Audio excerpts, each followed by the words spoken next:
Utah rental laws outline the rules in the state regarding lease agreements and evictions. We'll examine relevant laws for standard lease agreements, month-to-month lease agreements, and evictions. Standard lease agreement. A standard lease gives an overview of the terms between a landlord and tenant for the renting of property. A standard lease is commonly a one-year fixed period and is the most widely used rental contract. Month-to-month lease. A month-to-month lease, also called a tenancy at will, is an agreement between a landlord and tenant that renews automatically every month and terminates upon notice by either party.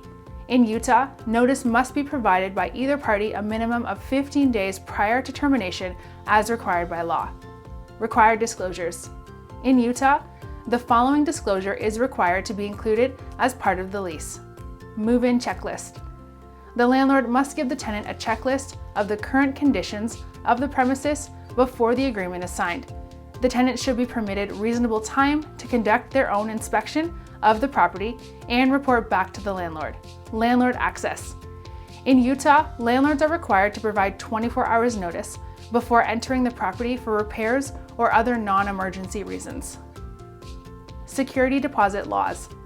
In Utah, there is no maximum to what landlords can charge for security.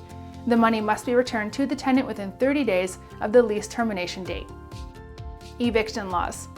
There are 3 legally accepted causes for eviction in Utah.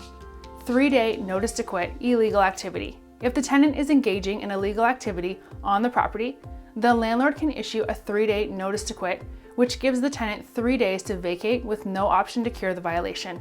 Non-payment of rent. If the tenant is late on rent, the landlord can issue a 3-day notice to pay or quit.